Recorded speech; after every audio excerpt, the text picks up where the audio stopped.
네. 제가 그 예배 전에 보통 그 다른 말을 잘 하지 않는데 오늘은 특별한 날이니까 우리 인사 한번 하겠습니다. 할렐루야. 예. 왜 이렇게 웃음이 나죠? 모르겠네요, 이유를. 다행이라고 말해야 될지 모르겠는데 다 아는 얼굴이라서 예, 다행이라고 말을 해야 될까요? 이렇게 또 하나님께서 또 맺어주셔서 이렇게 다시 만나게 되었습니다. 하나님께서 또 보내주신 것으로 믿고 또 하나님 안에서 같이 또 4년간을 보내게 되었습니다. 하나님께 감사드립니다. 하나님께 예수 그리스도 이름으로 하나님 말씀 증거하겠습니다. 우리 다 같이 하나님 말씀 민수기 16장 41절에서 50절 말씀을 다 같이 찾겠습니다. 민수기 16장 41절에서 50절까지 말씀을 저와 여러분이 한 절씩 교독하겠습니다. 41절 이튿날 이스라엘 자손의 온 회중이 모세와 아론을 원망하여 가로되 너희가 여호와의 백성을 죽였도다 하고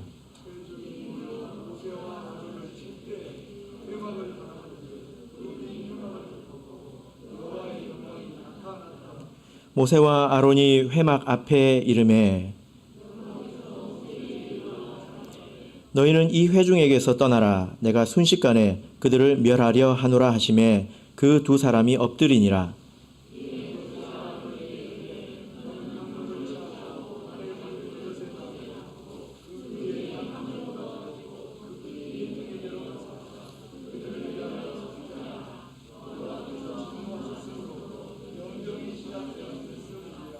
아론이 모세의 명을 쫓아 향로를 가지고 회중에게로 달려간즉 백성 중에 연병이 시작되었는지라. 이에 백성을 위하여 속죄하고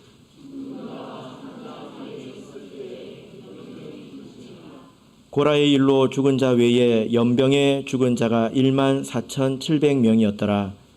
연병이 그침에 아론이 회막문 모세에게로 돌아오니라. 아멘. 네, 오늘 이 시간은 죽은 자와 산 자 사이에 섰을 때라는 제목으로 하나님 말씀을 증거하겠습니다. 어떤 학교에서 시험이 있었습니다. 학생들이 너무 불쌍해 보인 선생님께서 미리 답을 알려주었습니다. 1번, 2번 문제가 OX 퀴즈였는데요. O 아니면 X겠죠? 그래서 선생님이 뭐라고 이렇게 알려줬냐면 얘들아 1번 답은 동그라미 O이다. 뭐라고요? O. 예. 2번 답도 O이다. 예. 뭐라고요? O. 예. 자, 이렇게 답을 들은 학생들이 굉장히 기뻤겠죠. 적어도 2개는 맞고 간다. 이렇게 생각을 했습니다. 그런데 막상 시험지를 받고 나서 학생들이 시험에 빠지게 되었습니다. 왜냐하면 시험 문제를 읽어보니까 1번과 2번이 서로 반대되는 문제였기 때문입니다. 그래서 1번이 O이면 2번은 X일 수밖에 없고 2번이 O이면 1번은 X일 수밖에 없어요. 아무리 봐도 그래요. 제가 지금 좀 긴장이 되니까 여러분들을 긴장을 시켜야 되겠습니다. 여러분 같으면 선생님 말씀을 들은 대로 O 하겠습니까? 아니면 아무리 봐도 하나가 O이면 X인데 OX 내 생각대로 OX 하시겠습니까? 자, 나는 둘 다 O 한다.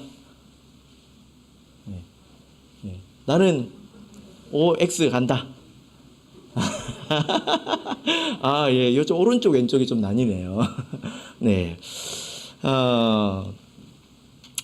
예, 우리가 이 문제를 어떻게 해결을 해야 될까요?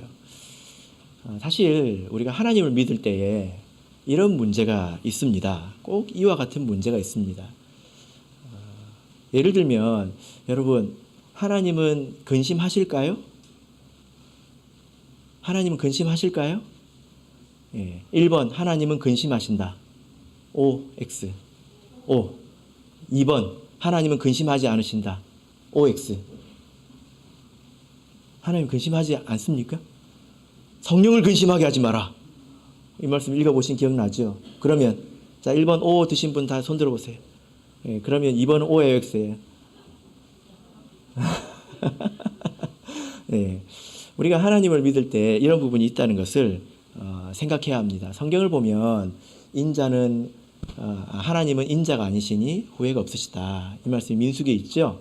그죠? 또 한편으로 보면 성령을 근심하게 하지 마라. 이렇게 말씀하고 있습니다. 둘 다 맞다는 거예요. 하나님께서는 완전하시기 때문에 시작과 끝을 다 아시기 때문에 근심하지 않습니다. 근심한다는 것은 부족하다는 거예요. 우리는 부족하니까 근심하는 거지 않습니까? 그런데 또 이렇게 한번 생각해 볼 수 있습니다. 만약에 근심이 없다면 그것은 진실한 사랑일까요?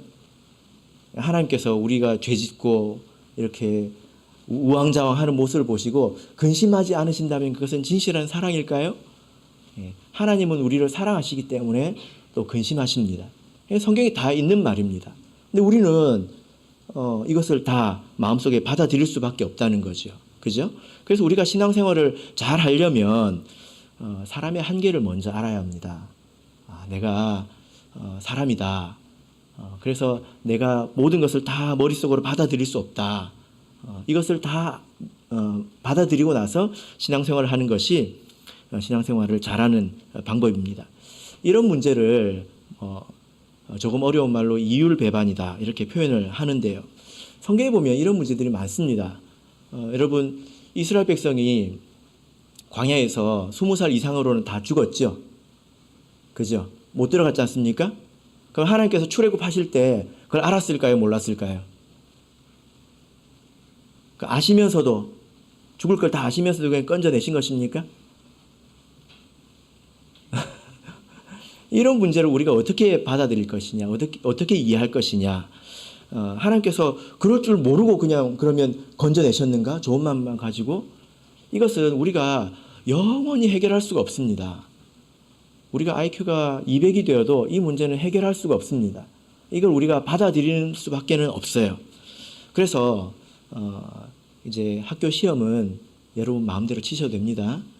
그런데 신앙 안에서는 내가 이것을 받아들이고 신앙생활을 해야 합니다.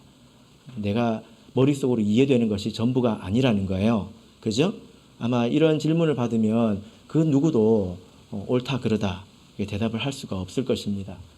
둘이 충돌이 되지만 우리는 마음속으로 이것저것 다 받아들이지 않습니까? 우리가 그럴 줄도 알아야 된다라는 것입니다. 오늘 본문에서 보면 이스라엘 백성이 하나님의 징계를 받아서 많이 죽었습니다. 그 시작은 고라의 반역에서부터 시작이 되는데요. 자, 본문을 살펴보겠습니다. 16장을 보시면 1절부터 3절을 우리 같이 읽어보겠습니다. 1절부터 3절 자 읽겠습니다. 시작. 레위의 증손 고핫의 손자 이스라의 아들 고라와 르우벤 자손 엘리압의 아들 다단과 아비람과 벨렛의 아들 온이 당을 짓고 이스라엘 자손 총회의 택함을 받은 자 곧 회중에 유명한 어떤 족장 250인과 함께 일어나서 모세를 거스리니라. 그들이 모여서 모세와 아론을 거스려 그들에게 이르되 너희가 분수에 지나도다. 회중이 다 각각 거룩하고 여호와께서도 그들 중에 계시거늘 너희가 어찌하여 여호와의 총회 위에 스스로 높이느뇨. 자, 이 이야기는 굉장히 유명한 이야기죠. 고라와 백성의 지도자 250명이 당을 지어서 모세와 아론을 대적한 이야기입니다. 모세와 아론이라는 개인을 대적했기 때문에 문제가 되는 것이 아니라 그들이 하나님께서 세우신 직분자였다라는 사실 때문이죠. 하나님께서 이 일에 대해서 당연히 진노하시겠죠. 자, 그러면 여러분 이제 성경을 보지 마시고 저를 한번 보세요. 여러분 생각에 하나님이 얼마나 진노하셨을 것 같아요? 고라 그리고 이스라엘 백성 지도자 250명이 모세와 아론을 대적했습니다. 하나님께서 기분이 안 좋으셨겠죠. 그럼 얼마나 진노하셨을까요?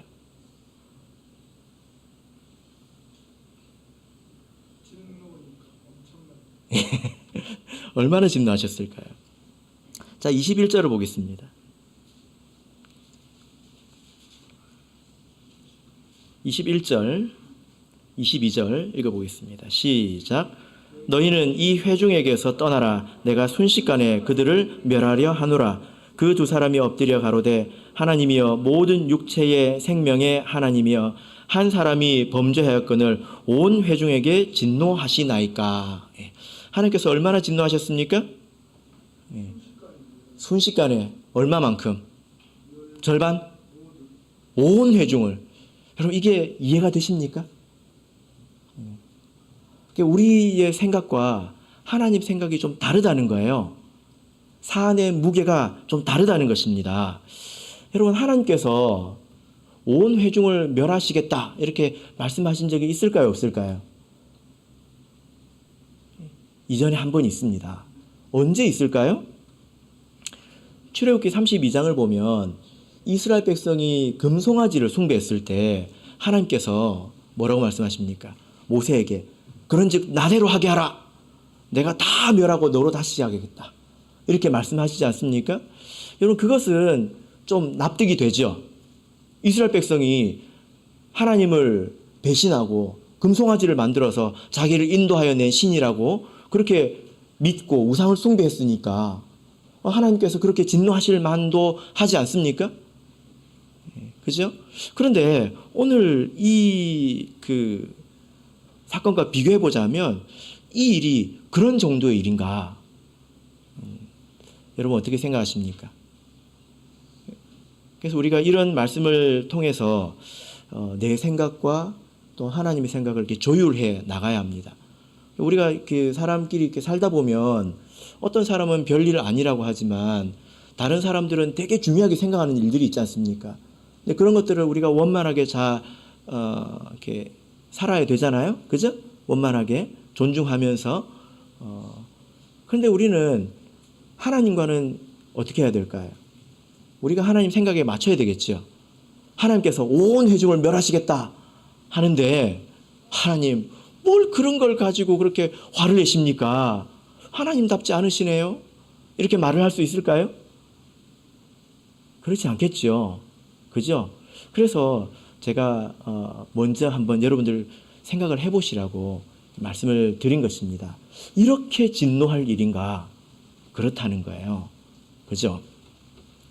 그래서 이 하나님의 이런 무서운 진노의 목소리를 들었을 때 모세와 아론이 어떤 일을 했을까요?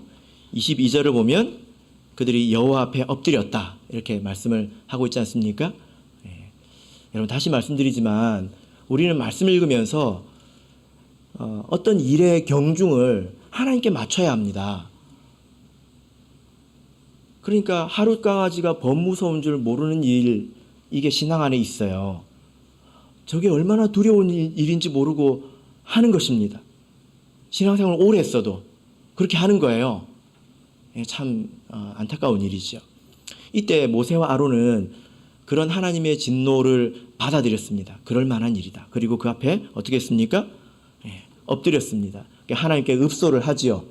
그래서 하나님께서 진노를 좀 누그러뜨리시고 35절을 보시면 250명만 이렇게 소멸되는 것으로 마치게 됩니다. 이 일로 인해서 오늘 본문의 사건이 이어서 일어납니다. 어떤 일이 일어납니까? 백성의 지도자 250명이 이렇게 죽었어요. 모세와 아론을 대적해서 앞에 있는 내용을 다 읽어보면 하나님께서 그들을 벌하신 것이 확실하지 않습니까? 그런데 진짜 이해할 수 없는 일들이 일어났습니다. 뭐냐면은 41절을 같이 읽어보겠습니다. 41절 읽겠습니다. 시작. 이튿날 이스라엘 자손의 온 회중이 모세와 아론을 원망하여 가로되 너희가 여호와의 백성을 죽였도다 하고, 백성들이 놀라서 눈물을 흘려도 시원찮을 판에 도리어 어떻게 하고 있습니까? 모세와 아론을 원망하지 않습니까? 그래서 이 일에 대해서 하나님이 또 진노를 하십니다. 그래서 연병이 발생을 하지요. 연병하면 좀 어감이 안 좋잖아요. 앞에 전자를 붙이면 쉽게 이해가 됩니다. 뭡니까? 전염병. 이렇게 이해를 하세요. 연병 그러면 좀 이상합니다, 느낌이. 그래서 몇 명이 죽었습니까? 14,700명이 죽었습니다. 참 그것을 보고도 이렇게 원망하는 이스라엘 백성이 여러분 이해가 되십니까? 한 사람은 이렇게 이토록 둔하기도 한 것 같습니다. 오늘 이제 우리가 주로 볼 관심사는 모세와 아론에 관한 것인데요. 사실 하나님께서 이때도 온 백성을 멸하시겠다 이렇게 말씀을 하셨습니다. 그런데 그 사건을 모세와 아론이 14,700명으로 이제 막은 것입니다. 이것은 생명을 얻었다 이렇게 말을 해도 되겠죠. 하나님께서 45절을 보면 너희는 이 회중에게서 떠나라 내가 순식간에 그들을 멸하려 하노라. 조금 전에 했던 말씀과 동일한 말씀이지 않습니까? 250명이 죽을 때와 같은 말씀입니다. 온 회중을 멸하겠다는 거예요. 하나님께서는 온 회중을 멸하려고 하셨습니다. 그런데 모세와 아론 이 두 사람 덕분에 14,700명이 죽고 말았다는 거예요. 이스라엘 백성이 몇 명 정도 됩니까? 보통 뭐 장정만 60만 명 그러면 200만 명 정도 보잖아요. 200만 명이 죽어야 될 일을 14,700명이 죽는 것으로 끝났다. 이것은 반대로 보자면 생명을 얻었다. 이렇게 볼 수가 있습니다. 자, 그러면 모세와 아론의 어떤 면 때문에 이렇게 생명을 얻을 수 있었는가? 우리 같이 살펴보도록 하겠습니다. 자, 42절부터 46절까지 우리 다시 한번 읽어보겠습니다. 42절에서 46절 읽겠습니다. 시작. 회중이 모여 모세와 아론을 칠 때에 회막을 바라본즉 구름이 회막을 덮었고 여호와의 영광이 나타났더라. 모세와 아론이 회막 앞에 이르매 여호와께서 모세에게 일러 가라사대 너희는 이 회중에게서 떠나라 내가 순식간에 그들을 멸하려 하노라 하시매 그 두 사람이 엎드리니라. 이에 모세가 아론에게 이르되 너는 향로를 취하고 단에 불을 그것에 담고 그 위에 향을 두어 가지고 급히 회중에게로 가서 그들을 위하여 속죄하라. 여호와께서 진노하셨으므로 연병이 시작되었음이니라. 여러분 생명을 얻으려면 이것이 거저로 되는 일이 아닙니다. 그냥 되는 일이 아니라는 것입니다. 백성들이 모세와 아론을 치려고 할 때에 하나님께서 나타나셨고 하나님께서 나타나셔서 너희는 이 회중을 떠나라 내가 순식간에 그들을 멸하겠다 이렇게 말씀을 하셨습니다. 여러분 이때 모세와 아론이 무엇을 했습니까? 이전처럼 또 여호와 앞에 엎드렸죠. 그죠? 21절과 한번 비교를 해보시길 바랍니다. 고라의 자손들이 반역을 했을 때 하나님께서 순식간에 멸하겠다 했을 때 모세와 아론이 뭘 했는지, 그리고 또 이번에 백성들이 이렇게 했을 때에 모세와 아론이 무엇을 했는지 한번 비교를 해보시면 둘 다 여호와 앞에 엎드렸습니다. 다른 점이 있죠. 무엇이 다른 점입니까? 모세가 하나님께 구하지 않았다는 거예요. 처음에는 구했습니다. 하나님, 한 사람이 범죄했는데 온 회중을 멸하려고 하십니까?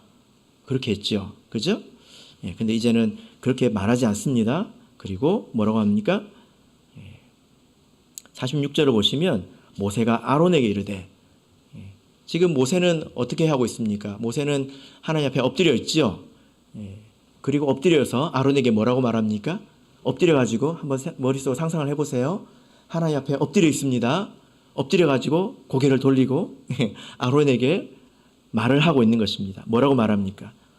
너는 향로를 취하고 단에 불을 그것에 담고 이렇게 저렇게 해서 뭐라고 말합니까? 여호와께서 진노하셨으므로 연병이 시작되었다 이렇게 말하고 있습니다. 여러분 우리가 여기서 의문을 이제 가져야 되는데 뭐냐면은 여러분 모세는 연병이 시작된 것을 어떻게 알았을까요? 모세에게 초능력이 있는 것일까요? 왜 이때는 하나님께 용서해달라고 구하지 않고 아론을 또 보내었을까요? 이것이 영성이죠. 이것이 믿음입니다. 우리가 이 이유를 아는 것이 이 시간의 목표인데요. 모세는 하나님을 잘 알았습니다. 하나님을 아주 잘 알았습니다. 그래서 성경에서는 뭐라고 말하고 있습니까?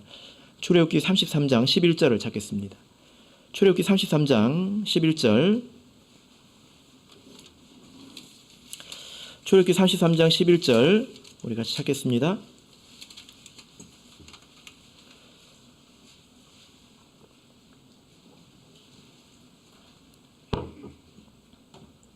(33장 11절) 읽겠습니다. 시작.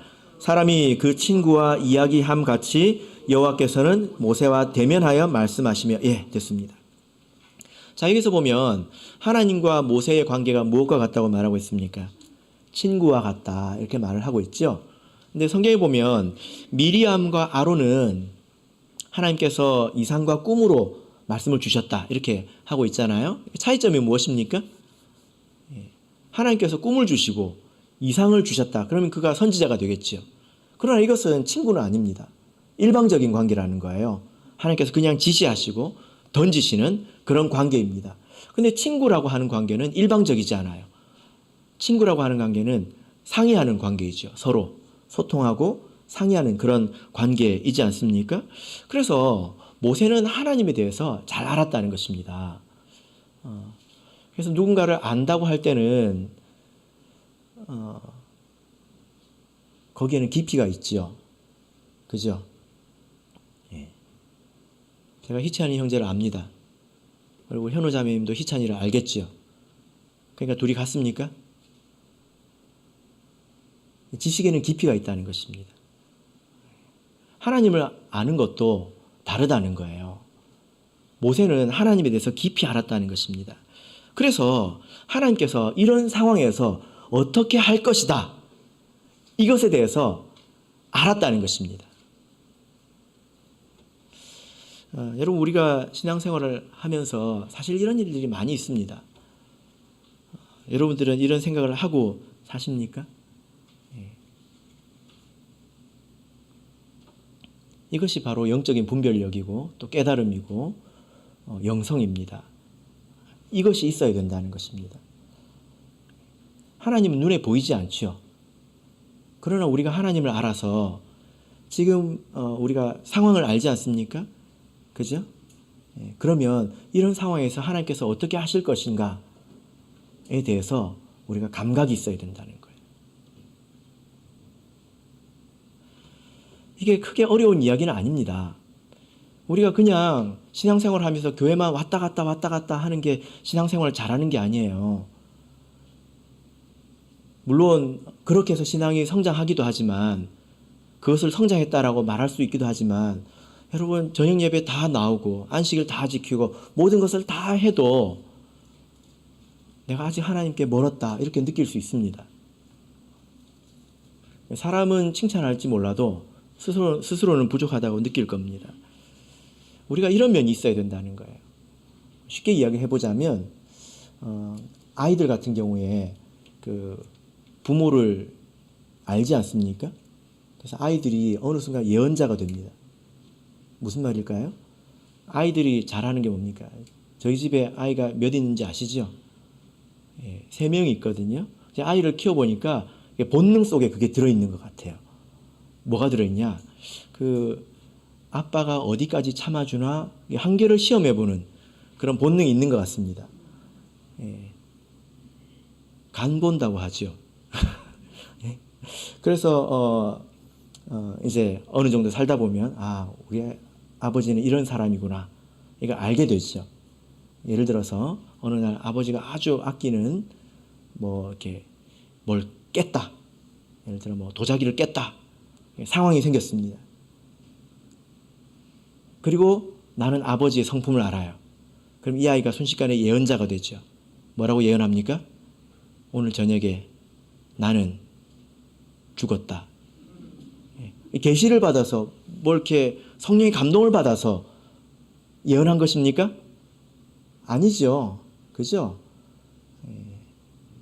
상황을 알고 또 하나님이 어떤 분인지 알기 때문에 그 상황 가운데서 하나님이 어떻게 하실 것이라는 것을 알 수 있다는 것입니다.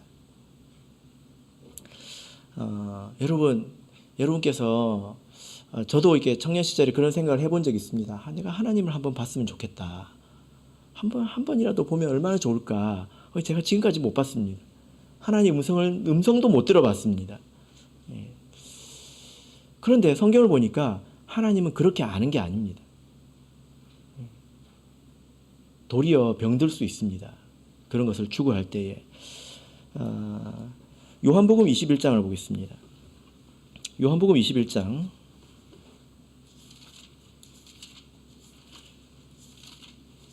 1절부터 7절까지를 보시겠습니다. 요한복음 21장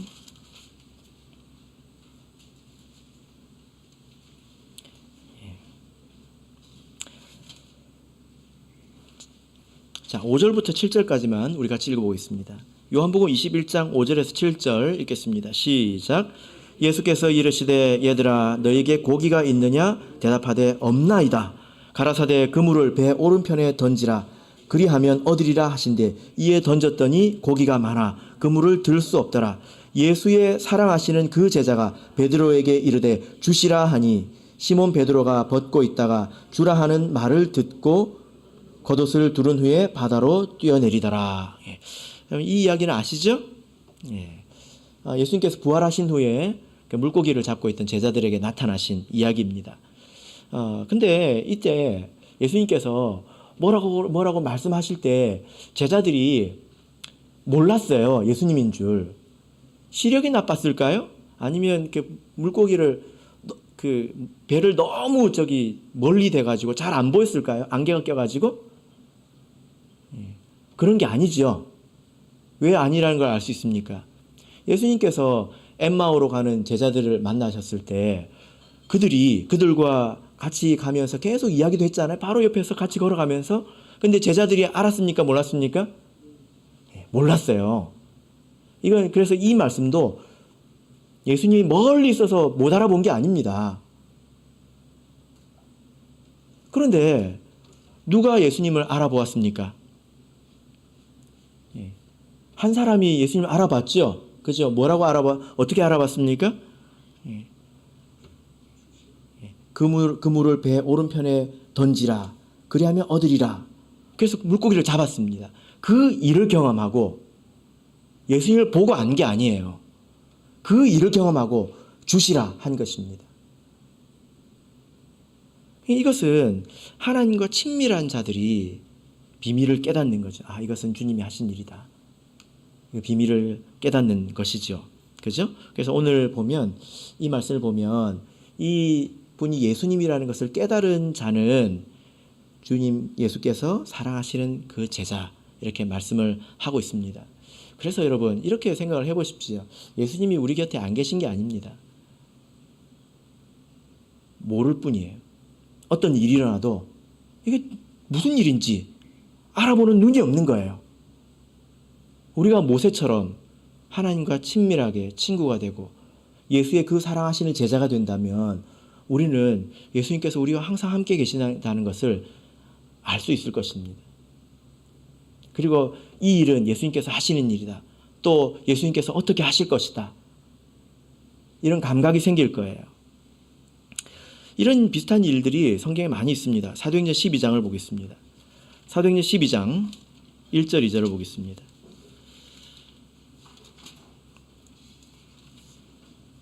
사도행전 12장 1절 2절 자 읽겠습니다. 시작. 그때에 헤롯 왕이 손을 들어 교회 중 몇 사람을 해하려 하여 요한의 형제 야고보를 칼로 죽이니. 여러분들이 잘 아실 만한 이야기들로 제가 찾아봤는데요. 이 이야기는 야고보 사도가 죽고 베드로도 죽을 뻔한 이야기지 않습니까? 여러분 한번 생각해 보십시오. 왜 야고보는 죽었고 베드로는 살았을까요? 야고보는 기도를 하지 않고 베드로는 열심히 기도했을까요? 아닌 것 같아요. 왜냐하면 베드로가 지금 쿨쿨 자고 있거든요. 천사가 와가지고 옆구리를 쳐가지고 깨우지 않습니까?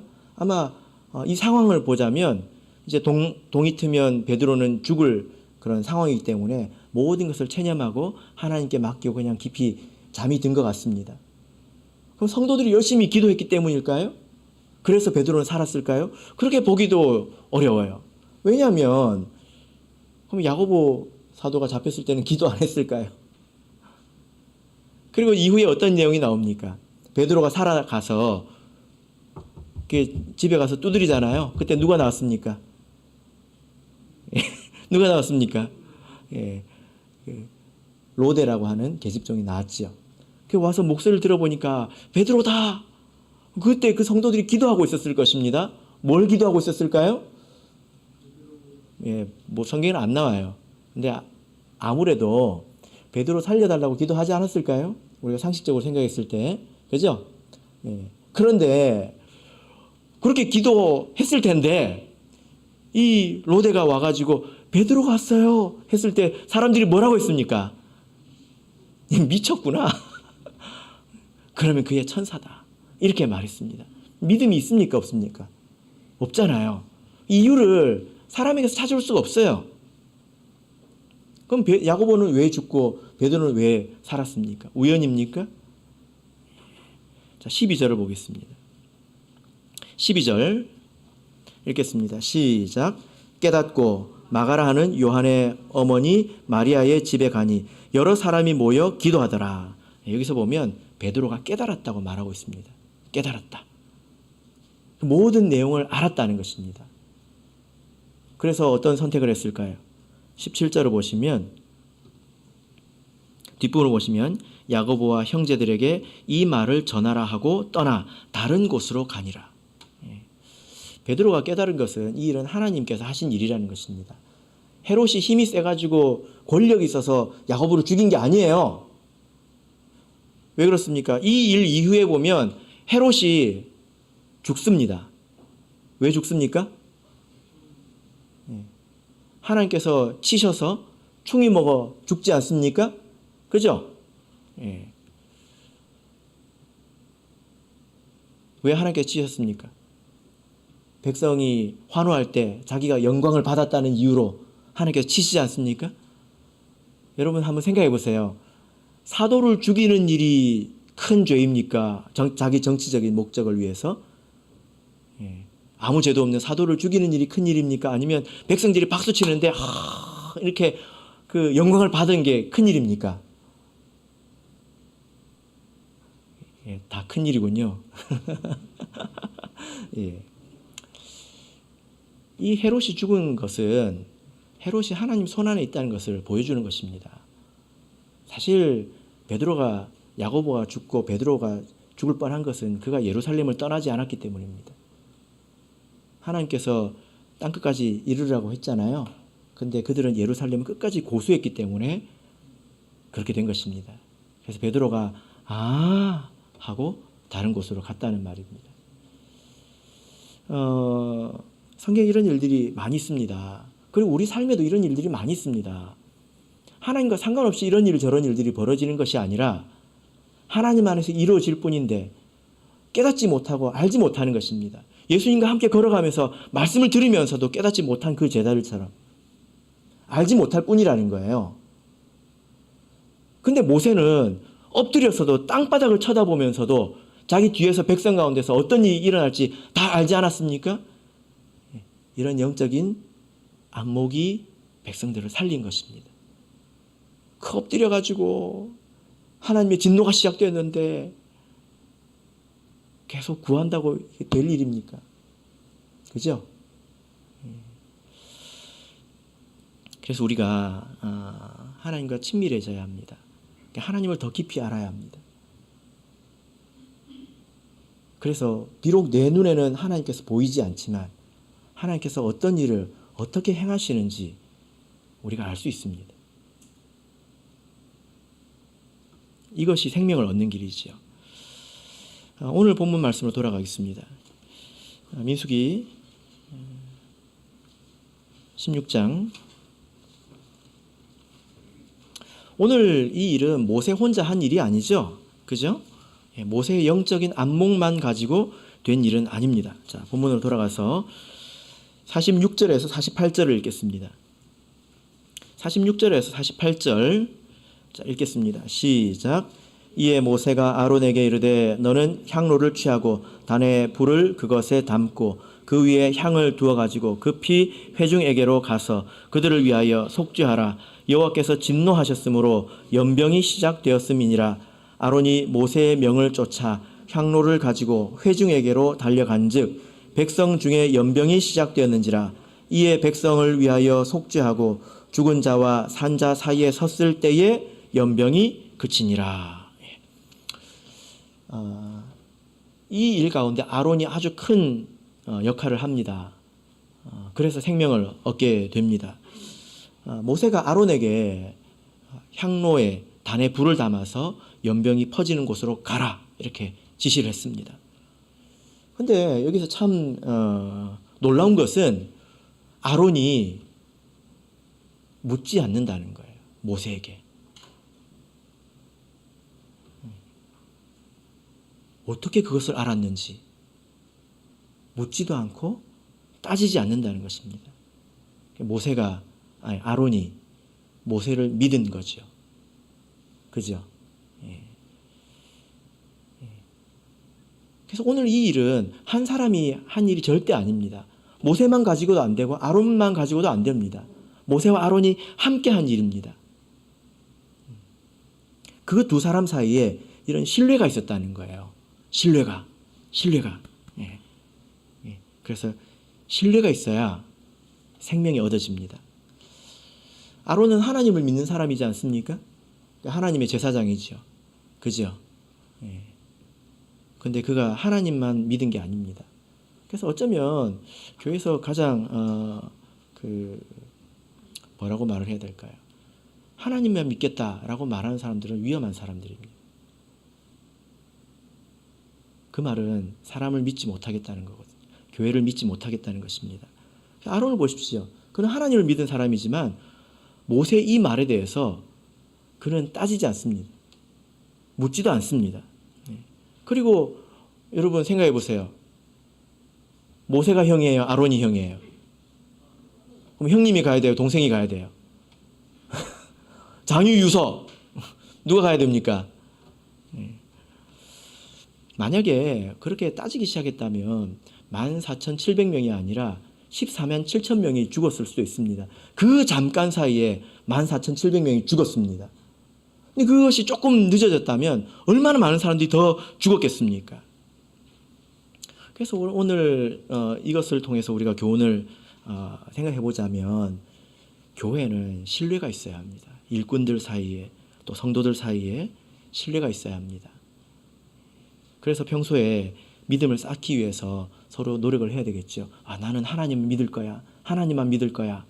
그게 아니라 성도들끼리 서로 믿을 수 있도록 우리가 노력해 가야 된다라는 것입니다. 목회자와 성도들 사이에 또 직분자와 성도들 사이에 일꾼과 일꾼 사이에 신뢰가 있어야 된다는 거예요. 때로는 어떤 책임자가 모세와 같은 역할을 하면 우리가 아론과 같은 사람이 되고 또 누가 모세와 같은 역할을 하면 또 다른 사람이 아론과 같은 역할을 하고 그렇게 서로 그런 관계가 되어야 된다는 거예요.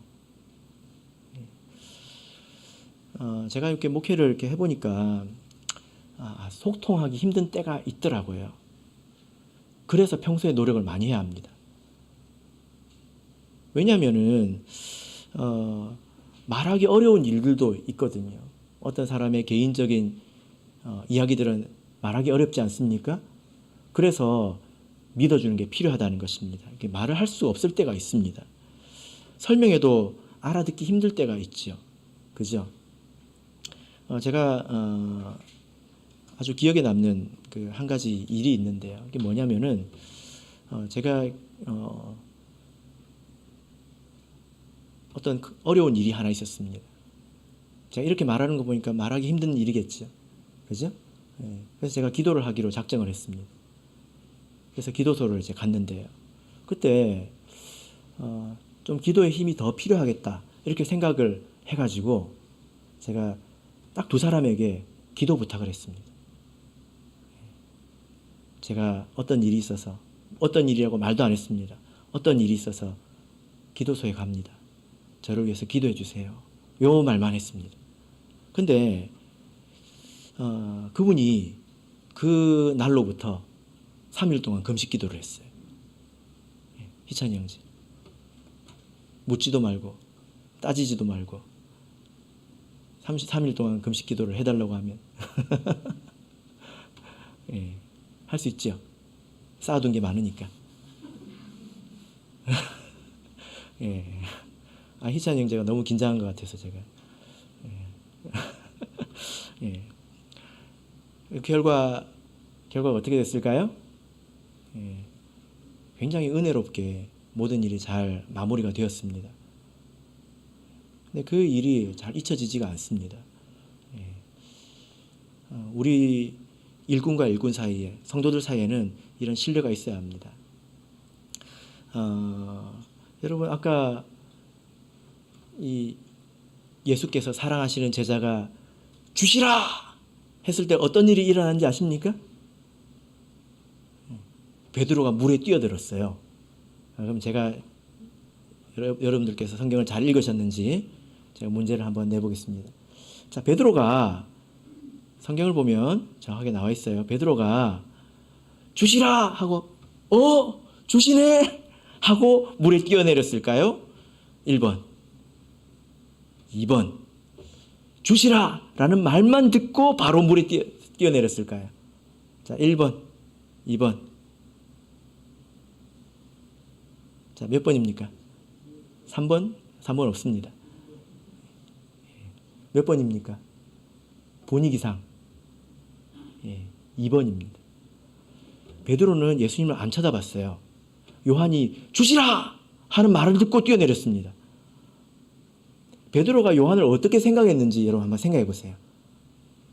베드로는 요한이 예수님과 굉장히 친밀하다, 정말 잘한다, 그 품에 안겨서, 그래서 그 예수님을 배반할 자가 누구냐고 물어봐 하잖아요. 그죠? 예. 베드로가 요한을 믿은 거예요. 그 말이면 틀림이 없다. 쟤는 몰라볼 리가 없다. 한 거 아닙니까? 그죠? 그러니까 뛰어내려서 예수님을 만나잖아요. 예. 사실 이 오늘 본문의 내용은 굉장히 극적입니다. 여러분 한번 생각해 보세요. 연병이 언제 그쳤습니까? 이 아론이 향로를 들고 죽은 자와 산 자 사이에 섰을 때 그 말은 곧 아론이 죽을 차례에 멈췄다는 것입니다. 쓰나미처럼 착착착착착착착 죽여가면서 이렇게 올 때에 그 제일 앞에 섰을 때에 그게 다 멈췄다는 거예요. 이런 일을 하기가 쉬울까요? 아론 정말 대단한 것 같습니다. 이 모세와 아론 사이의 신뢰 관계, 믿음의 관계 정말 아름답고 정말 훌륭하지만 아론 그 자체도 정말 대단합니다. 굉장히 희생적이지 않습니까? 여러분, 생명이라고 하는 것은 그냥 얻어지는 게 아닙니다. 우리 참예수 교회니까 잘 되겠지 그러던가요? 성경에 그렇습니까? 그렇게 해서 생명이 얻어지지 않습니다. 아론은 어쩌면 죽을 각오를 하고 간 것일 수 있어요. 그 백성이 죽어가는 모습을 보고 마음이 아팠겠죠? 그죠? 그러나 그의 손에는 향로가 있었습니다. 그래서 우리도 그런 희생적인 노력을 할 수 있어야 합니다. 손에 물 묻히지 않고 땀을 흘리지 않고 그저 입만 가지고 생명이 얻어지지 않습니다. 여러분, 우리가 생명을 얻어야 되지 않겠습니까? 오늘 이 모세와 아론의 이 이야기를 통해서 우리가 교훈을 크게 얻을 수 있습니다. 생명은 절대로 거저 얻어지는 것이 아닙니다. 모세처럼 영적인 안목이 있어야 되고요. 그 안목을 바탕으로 아론과 같이 희생적인 그런 사역을 할 때에 서서히 생명의 열매가 맺히기 시작한다는 것입니다. 그리고 가장 중요한 것은 그 둘 사이에 신뢰가 있었다는 것, 믿음이 있었다는 것입니다. 바라옵기는 저와 여러분 사이에, 그리고 우리 모든 성도들 사이에 이런 모세와 아론과 같은 그런 관계가 되기를 예수 그리스도 이름으로 축복합니다. 우리 다 같이 찬송하겠습니다. 271장 찬송하겠습니다.